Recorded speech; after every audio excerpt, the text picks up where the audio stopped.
তিন বছর 3 মাস কারামুক্তি পার্থর। বাড়ি ফিরেছেন, আবেগতাড়িত হয়ে ঘরে পা রেখেছেন। তৃণমূলের বিধায়ক হলেও বর্তমানে তিনি দল থেকে নিলম্বিত। ঘনিষ্ঠ মহল সূত্রে খবর, আসন্ন বিধানসভার অধিবেশনে বিধায়ক হিসেবেই যোগ দিতে চান তিনি। জেল মুক্তির পর বুধবার সিএনকে দেওয়া সাক্ষাৎকারে সোজা 7টা প্রশ্নের উত্তরে নিজেই বলেছেন, দল নিলম্বিত করলেও তিনি দলে রয়েছেন। দল তো সাসপেন্ড করেছে, হ্যাঁ, এখন পার্থ চট্টোপাধ্যায়ের অবস্থান কি, কি চাইছেন পার্থ? কিন্তু আমি একটা কথা তোমায় বলি, তুমি এত কনফিডেন্ট যখন, kindly show me a copy of the letter so that I can answer. Abhishek Bandyopadhyay তিনি সাংবাদিক বৈঠক করে বলেছিলেন যে করতে পারে দলের স্ট্র্যাটেজিক ম্যানেজমেন্টে তো আর এখন আমি নেই। দলের স্ট্র্যাটেজিক ম্যানেজমেন্টে যারা আছে তারা এটাকে স্ট্র্যাটেজি ভাবতে পারে, তো তারা পাবুক। আমি তো বহুবার বলেছি, শুনেছি দল আপনাকে ছেড়েছে, আমি তো দলে আছি। আপনি দলকে কোনো চিঠি দিয়েছিলেন কেন সাসপেন্ড করা হলো বা কি বৃত্তান্ত? এখন পর্যন্ত এরকম জবাবদিহি করে চিঠি লিখি না, কিন্তু নিঃসন্দেহে জানবার চেষ্টা করবো যে কি কারণে হলো। যদি চিঠি পাই, না পেলেও বলবো সংবাদ মাধ্যম সূত্রে আমি পেয়েছি।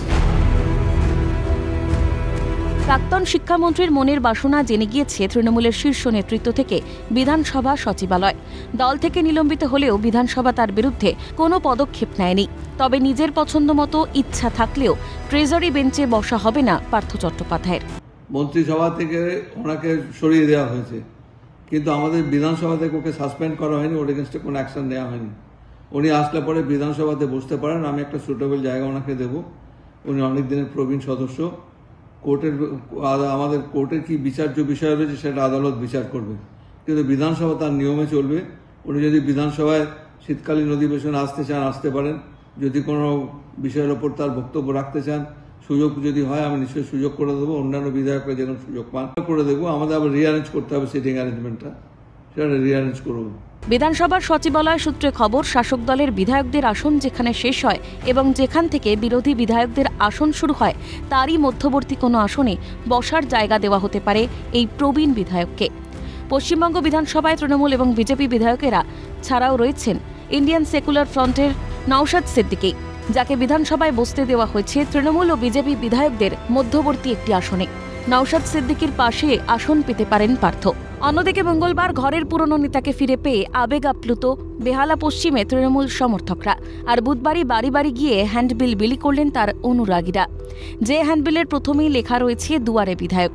পার্থ চট্টোপাধ্যায়ের সই করা সেই হ্যান্ডবিলে একদিকে যেমন রয়েছে পার্থ চট্টোপাধ্যায়ের সমর্থনে বেশ কিছু বক্তব্য, তেমনই রয়েছে নিজের বিরুদ্ধে ওঠা অভিযোগ নিয়ে তার বিধানসভা এলাকার মানুষদের কাছে তার প্রশ্ন।